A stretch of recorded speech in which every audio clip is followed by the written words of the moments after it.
Currently, we are close to 75,000 participants this year. It's interesting from a city planning standpoint.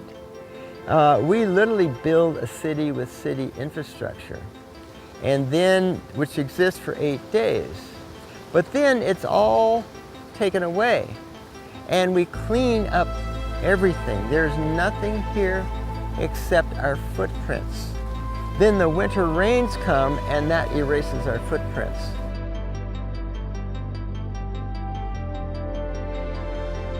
So after the environment, there are only 2 things that are left. One is the data, what we have learned from the event. We learned what we did right, we learned what we did wrong. And so the next year, we can change and adjust the city. Also, the other thing that's left are the experiences of the people that come here.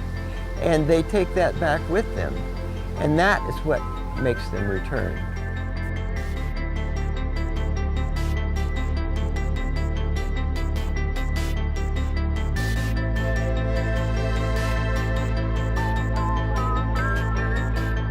So Burning Man is very unique in that it's teaching people how to live on the planet. And they learn how to live and work together and create art together. So our city has, its needs have changed as it's grown annually. Every year it's different, and every year we analyze it. In the beginning, we just simply needed infrastructure. And as time went on, we realized that we needed more gathering places for people to come and be together. And that's still happening to this day. Every year we have an opportunity to make small tweaks that really make the city function better.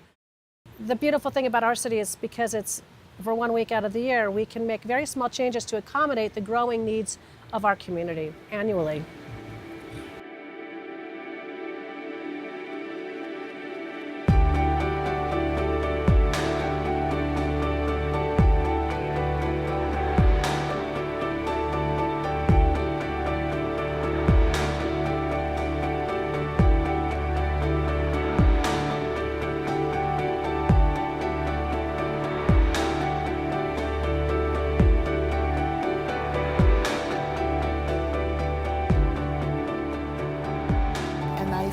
Like Burning Man is this incredible opportunity to explore possibility, and when people have permission and a huge vast landscape and collaborative partners, all the different things that can be co-created. Burning Man, over 32 years now, had developed creative community and capabilities that I thought could be very useful in the world. And yet Burning Man is a little bit isolated or even misunderstood as a big party in the desert. So one of the most important things to realize is that while Burning Man has so much to share with the world, it is also a learning organization. So one of the things about being here is seeing how dynamically Burning Man is receptive to learning in a reciprocal way from the communities that are intersecting with it. Burning Man is a culture that is not actually defined by its ideas. The most important unit of meaning in Burning Man is action. Are you going to engage? Are you going to participate? Are you going to build something? Are you going to create something? Are you going to reach out to another human being? These are the most important things. Then it's important that we demonstrate that there are real ideas here, and that if you have questions, we really can address them, and if you have concerns, we really can look at them. But if people are able to get this without that, great, wonderful, they're doing it right. The culture exists on many levels, and the most important one is, are you doing it?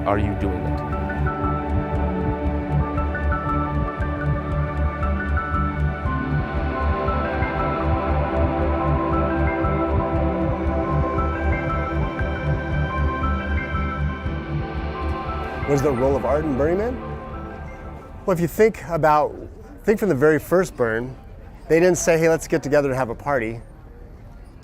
It was, Larry and Jerry making something and then bringing it to Baker Beach to burn it and share it with some friends.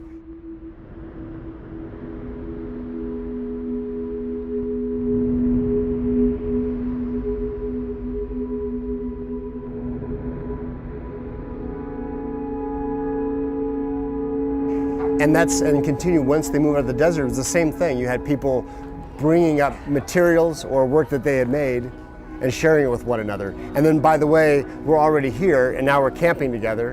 And so then you begin to have a community of people making art for one another. So I find that art is the central aspect to this city, the central reason why people are coming out. It's not the only reason, obviously. There's 70,000 people. You have probably 70,000 reasons why people are out here. But it has acted as the center and the anchoring. If you look at the city plan, as Rod Garrett laid it out, it's got the man in the middle, and it's organized in such a way that you can then find all the other pieces of art as well as everyone else once you're here. That makes sense.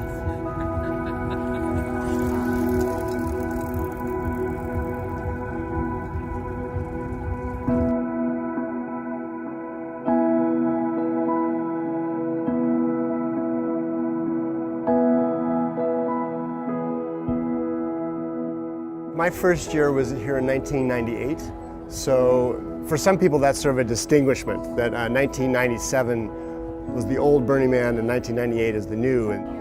But since 2003, we've seen an increase in the scale of art. Where before it tended to be more around tools and handiwork, it then began to shift into using machines more and heavy machinery to be able to lift heavy items to assemble larger pieces. I think that exposure for other artists made them think, well, maybe I could do that kind of work as well. Maybe I should build really large wooden structures, which hadn't occurred before.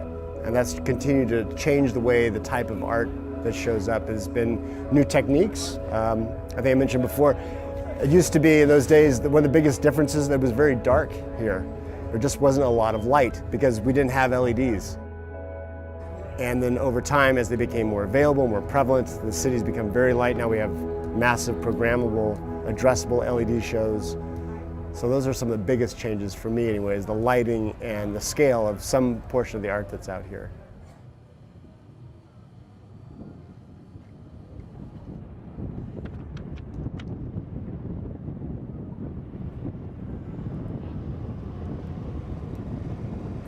So this is a different year, a difficult year for all of us. We lost Larry Harvey, of course, he was our founder. And earlier in the year we had a different kind of plan going. And upon Larry's passing, we had to kind of be agile and move our ideas over and come up with a man base that was going to work for us immediately. We needed to do something that got with the theme, which was iRobot. So the man base is essentially a large gear, a large cogwheel. The idea is it's the center, the moving piece for the whole community.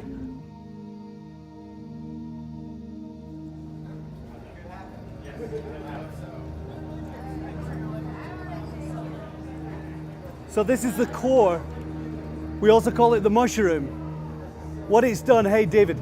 what it's done is it's given us an opportunity to get the man off the base, and we've got 6 large projectors with very, very wide throw lenses. And all around us is a projection screen. So at night we're doing projection mapping on the inside of the man base. And it's a very short throw. It's only just over 25 feet from the lens to the wall. A year ago we wouldn't have been able to do it. But the technology and the equipment has improved in a year to allow us to be able to do that. I'll show you where the video happens. But secretly, come through.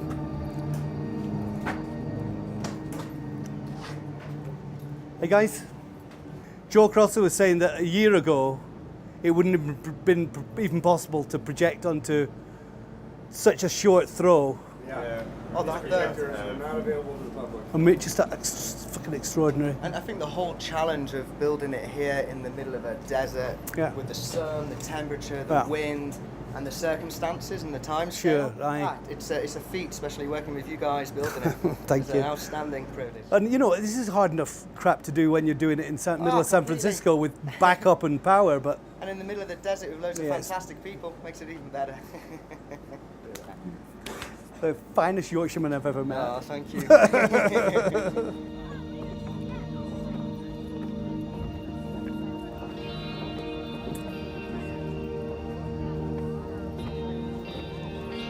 So the man, at one point we were going to have an automated man with joints and servos, and upon Larry's passing it felt, it just didn't feel right to have a puppet man. So we went to a classic man. This is the 40-foot classic man. And Smoke Daddy, who does the neon, has draped him in blue. That was Larry's favourite colour always the favourite colour for the neon was blue. But Smoke Daddy put a little white, which is this symbol of purity and energy. So that's where we're going. We're wishing Larry on his way in a beautiful and speedy way. He'll always be with us. This is a tough year. As man-based designer, I work very, very closely with him. So it's going to be different. It's going to be different.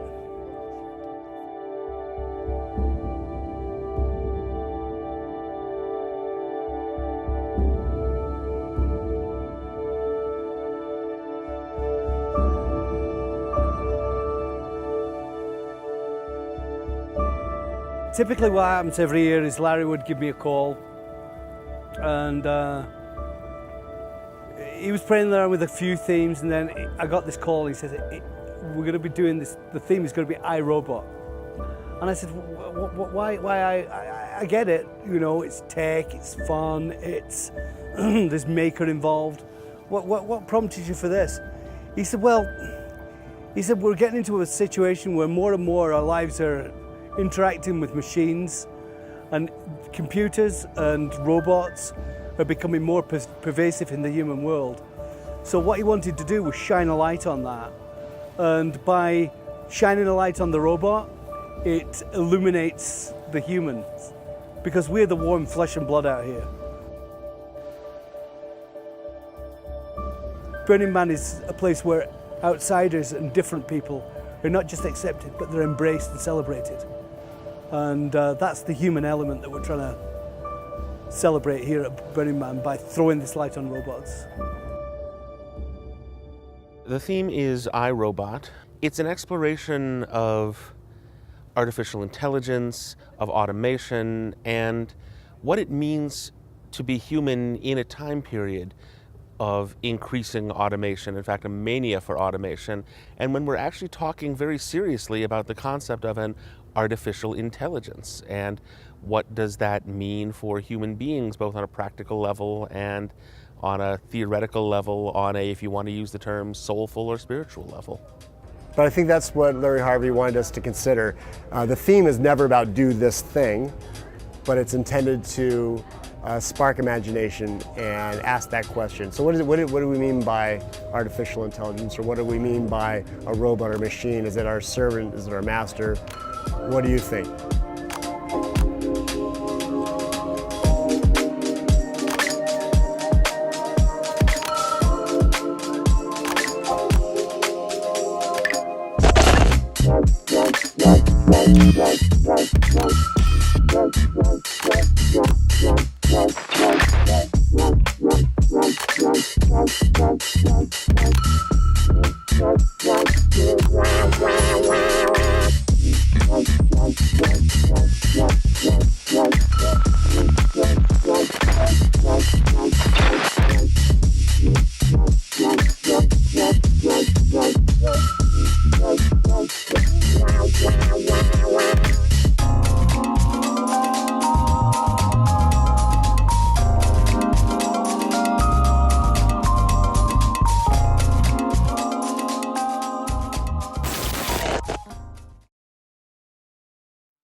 It is entirely possible to imagine a scenario in which artificial intelligences are trying harder to be good members of the community than some of the people who are coming to Burning Man.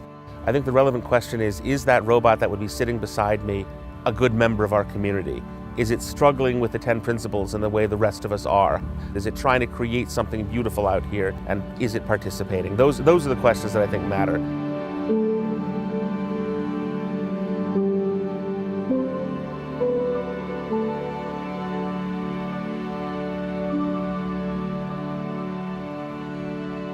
The fact that there is no single way to exhibit the 10 principles, to try to do them, that you are not only able to interpret them in the way that makes the most sense for you, but you are essentially required to. There aren't guidebooks for that. You have to figure this out for yourself. And it is in that struggle that our community is born, and that I would say people most discover their own humanity.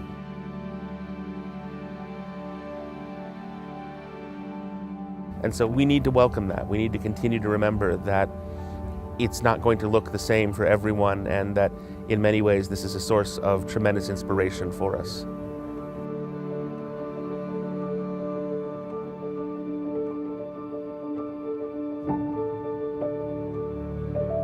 But I think there's certain things that humans do that machines can't do.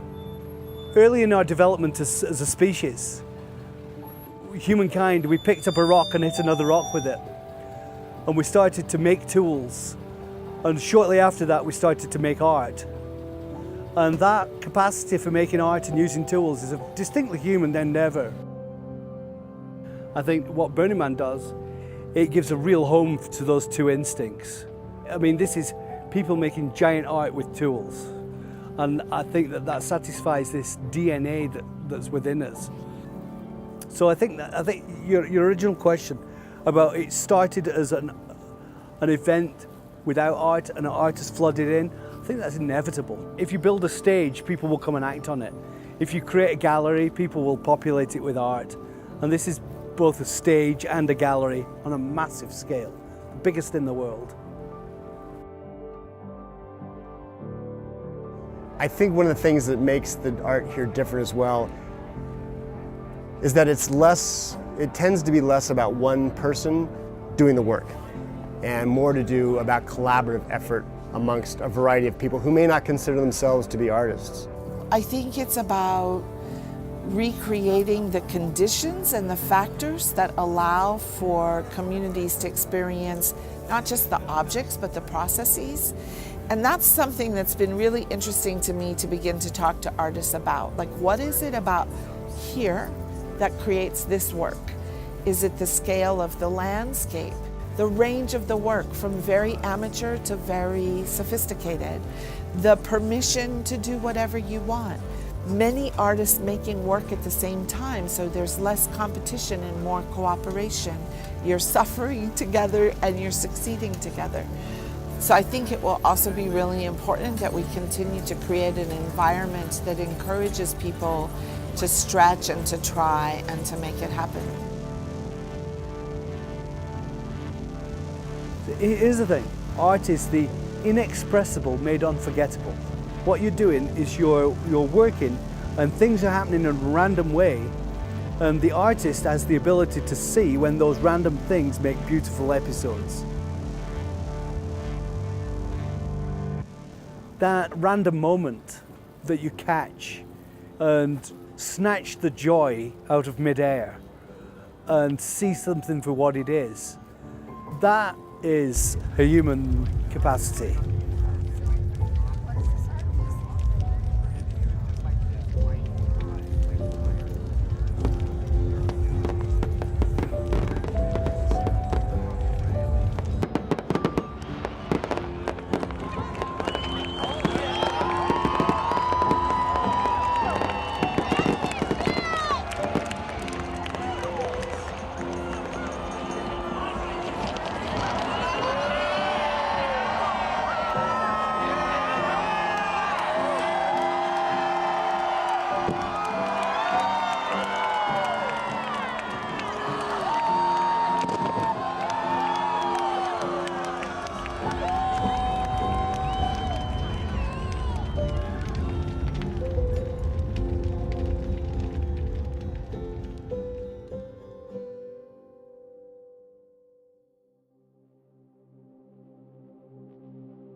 There was a submission this year. It's the first year that they open up to other people than just David Best or people that they choose. You know, there was a specific application for this project. And then the theme was iRobot. I thought it was interesting, the contrast between the robotic theme and the very human nature of the temple. Although I used the computer to generate geometry and form, the temple is being built by a human and is for humans. And so submitting Galaxia was all about thinking of that contradiction and the idea that the computer can help going back to natural geometry, liberating them from a very mind-based design process.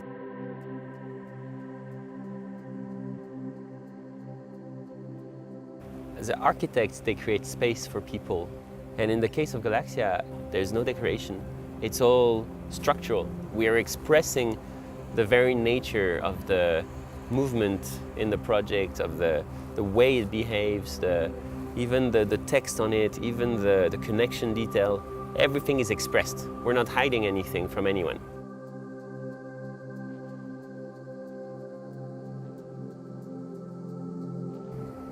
I feel like with a temple here, we can tell other stories that books cannot tell. The way you enter the space, the way your eyes, your gaze goes up, the way those teardrops come down. The project warps the clock of Burning Man and warps space, warps time. And then you realize that it's gravity and that this is a galaxy, and all these different notions are beyond just a space.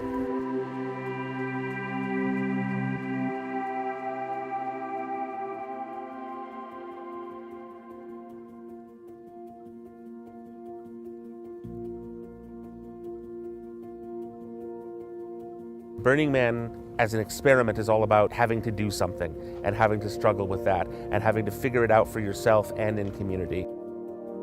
The real benefit to us is in the struggle, and I think it's no coincidence that Burning Man is an environment that forces you to struggle. That we come here and we are struggling with the environment, we are struggling with how to relate to one another. Radical inclusion is not actually all that easy, but it's in that struggle we find our capacity to build a culture together and actually to be more inclusive.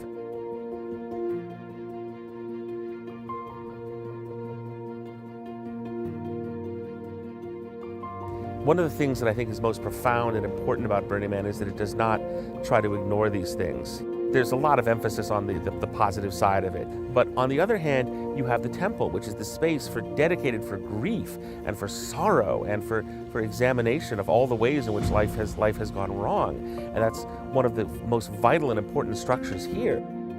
It is not just the nice and positive aspects of your humanity, but the full range of your humanity that you are engaging with here is what makes this a place where that struggle is really possible.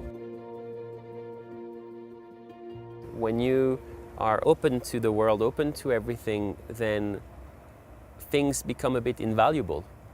because you can't quantify things. You know, the temple, one cannot quantify the temple because we're all volunteers, but beyond that, because everyone wanted to help, therefore you have a team composed of incredible people.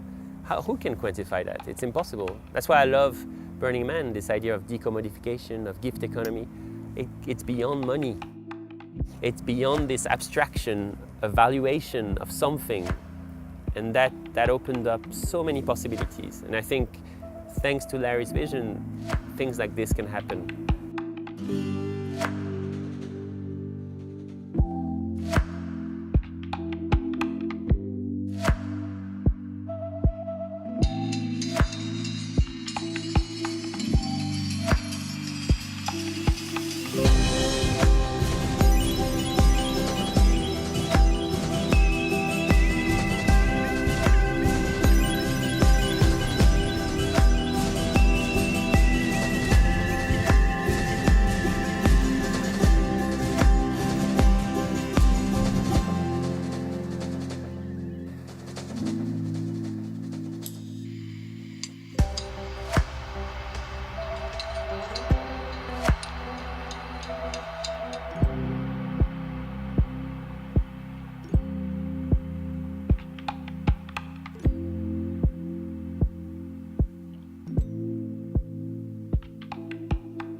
The thing about Burning Man is this is a place to try ideas on. This is a place to come and see if you're good at something, or to try an idea you've never done before. And with all that experimentation, there is so much learning, and there is so much engagement and so much forward thinking, but there's also a lot of mistakes. And I think it's validating for people to see that things are not perfect and that things don't always work. Even if it's the organization and the man himself, 1 year, if the man doesn't work, that's fine. If it happened every year, that would be a problem. But for 1 year, it says it's okay to try ideas and to express yourself and learn.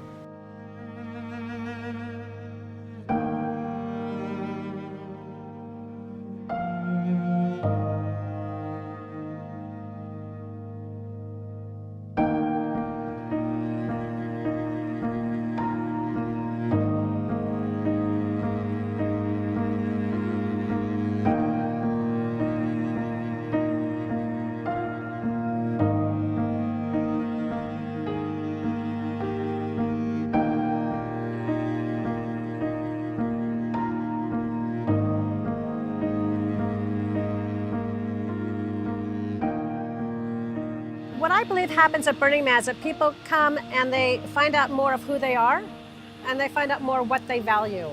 I know many people who've come here and said to me, I'm going to find true love. I'm going to find the love of my life. And afterwards I say, what did you find? They said, I found out a lot about myself. I've heard that so many times. So here, you're able to express yourself more completely and more freely, and thus get more quickly to what's core between us? What do we have to share with each other? And when you know who you are and what you value, you have much more clarity. And with more clarity, there's more opportunity for generosity and for expansive thinking and acceptance of change and new ideas. So I think innately you're set up to allow yourself to be more patient, to be more kind, to be more understanding. And that might not happen your first year, might not happen your second. It often happens your third. There's trends here, but that is a trend that we've seen. For me, Burning Man is not this event here. Burning Man is the exchange you have between people. So where else can it happen? Can it happen in corporations? Can it happen when groups of nonprofits get together and work collectively to make something better? Can it happen in our children's education? So for me, the future of Burning Man is how we touch the rest of the world.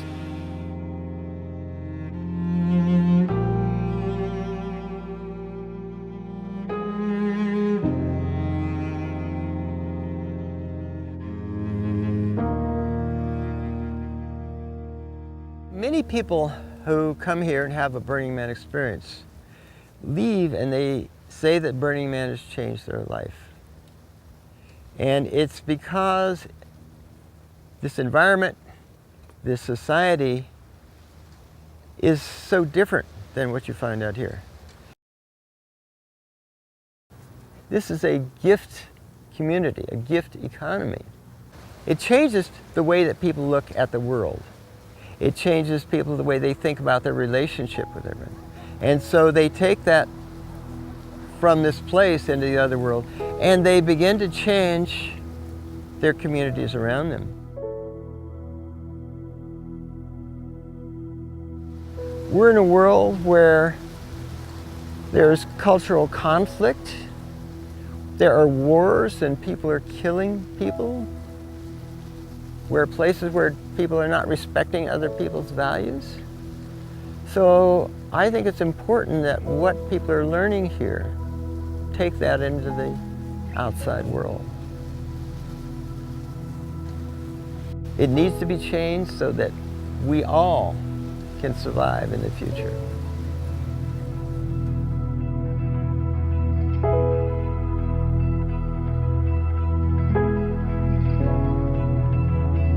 Because of Larry's passing, Burning Man will be different. Although he always talked about Burning Man being a 100-year project, and I have no doubt that it will continue. Things are well in place. We're going to be just fine. But we're going to miss him. But that's not a bad thing. I think everything has to change, right?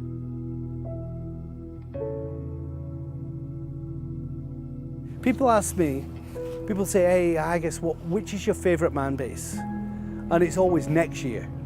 The one I haven't even thought of, that's my favourite. And which is my favourite Burning Man? The one that I haven't even imagined. The one that we'll invent in years to come. And the one that would make Larry proud and honour ourselves. I think that's the one.